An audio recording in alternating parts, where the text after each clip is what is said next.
गरीब की कहानी। गोरखपुर गांव में एक गरीब पति पत्नी रहते थे। उनका एक बेटा था, राजू। राजू की उम्र 20 साल थी, लेकिन वो जन्म से ही अंधा था।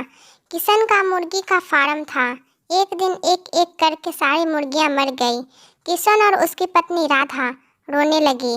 किशन और राधा ये सोचने लगे कि अब हम क्या खाएंगे, इसी से तो हमारा घर चलता था। तो राधा बोलती है, कोई नहीं, हम लोग बाजार से नई मुर्गी लाएंगे और नए तरीके से ज़िंदगी शुरू करेंगे।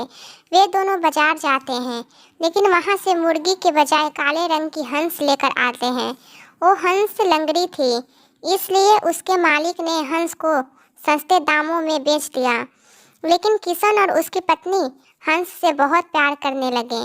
उसे चना चावल ये सब खिलाने लगे, लेकिन उसने कभी भी एक भी अंडा नहीं दिया। एक दिन वे दोनों पति पत्नी बातें करने लगे कि हंस ने तो आज तक एक भी अंडा नहीं दिया। किशन बोलता है कि मैं कल इस हंस को बाजार में बेच दूंगा, लेकिन उसकी पत्नी मना कर देती है और बोलती है, हमारा बेटा भी तो अंधा है, तो क्या हम उसे पाल नहीं रहे हैं? तो हंस को भी अपना बेटा मानकर रख लेते हैं। लेकिन उसका पति एक नहीं सुनता और अपने जिद पर अड़ा रहा।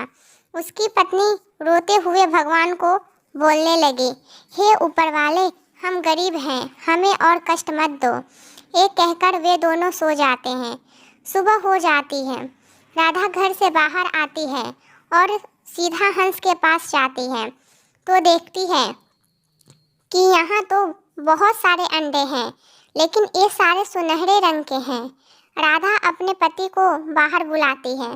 किशन अंडा को देख बोलता है, ये तो सोने के अंडे हैं। वे दोनों पति पत्नी भगवान को शुक्रिया बोलते हैं और अंडे को लेकर सुनार के पास जाते हैं।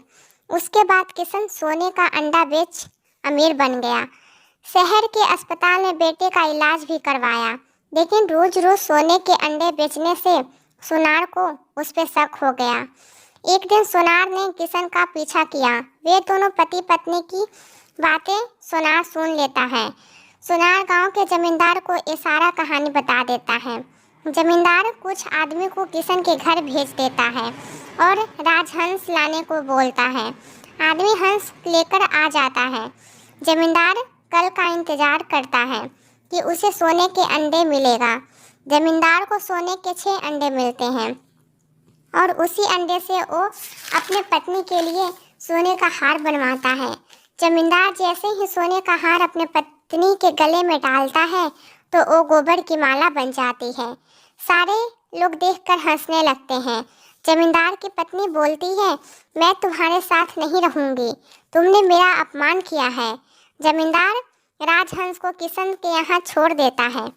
तो दोस्तों, इस कहानी से हमें यही सीख मिलती है कि लालच बुरी बला है।